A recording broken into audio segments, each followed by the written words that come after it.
લ્યો બોલો, હવે આ તડીપાર થયેલો એક સમયનો ગુંડો વ્યક્તિ આજે હોમ મિનિસ્ટર બનીને કેવી સુફિયાણી વાતો કરી રહ્યો છે. જરા જુઓ તો ખરી, આ વિડિયો ક્લિપ જુઓ પહેલા. आज कांग्रेस पार्टी 1937 का अपनी पार्टी का रिजोल्यूशन मान रही है और पार्लियामेंट के एक्ट को नकार रही है. मुझे तो बड़ा आश्चर्य है.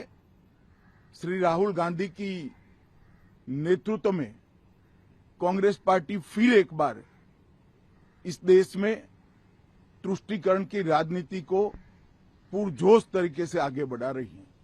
તો આ વ્યક્તિ એવું કહી રહ્યું છે કે કોંગ્રેસ પોતાના જે વર્કિંગ કમિટીમાં જે રિઝોલ્યુશન પાસ થયું હતું 28 ઓક્ટોબર 1937 ના રોજ એનું પાલન કરશે.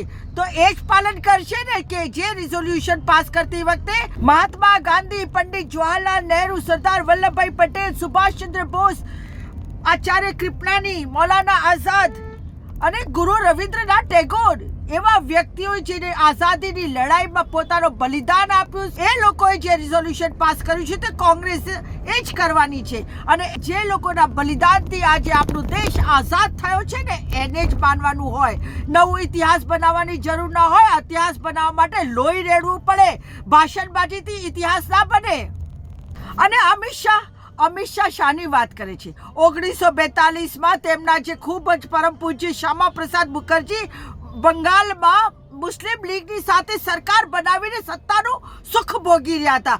આ એ જ મુસ્લિમ લીગ છે ને આ જ આરએસએસ છે કે જેના પૂર્વજોએ એ કહ્યું હતું કે તમારે 1942 ક્વિટ ઇન્ડિયા મૂવમેન્ટમાં ભાગ નથી લેવું. તો આ મુસ્લિમ લીગ અને આરએસએસ બંને એક જ થાળીના ચટ્ટાપટ્ટા છે. અને આજે આ અમિત શાહ સુફિયાણી વાતો કરીને પાઠ ભણાવી રહ્યા છે કે ભાઈ મુસ્લિમ તુષ્ટિકરણની રાજકારણ કરે છે. અને તમે મુસ્લિમ તુષ્ટિકરણની વાત કરો છો તો જવાબ આપો કે તમારા વડાપ્રધાન આ નરેન્દ્ર મોદી વગર બોલાયા વગર પાકિસ્તાન પહોંચી ગયા હતા જન્મદિવસની બધાઈ આપવા ને બિરયાની ખાવા. અટલ બિહારી વાજપેયી વાઘા બોર્ડર કેમ પહોંચી ગયા? અને લાલ કૃષ્ણ અડવાણી જિન્નાની કબર ઉપર જઈને સજદો કરીને આવ્યા છે. તમે તુષ્ટિકરણની વાત કરો છો. તમે કોંગ્રેસીઓને શીખવાડશો કે અમારે શું કરવું અને શું ન કરવું? તમે જેને પૂજનીય ગણો છો એ લોકો તો માફીઓ માંગી હતી ને પછી અંગ્રેજોના બાતમીદાર બની ગયા હતા. ભૂલી જાઓ છો બધું. ઇતિહાસ છે, ઇતિહાસ ભૂલાતું નથી. વાત કડવી છે પણ સાચી છે.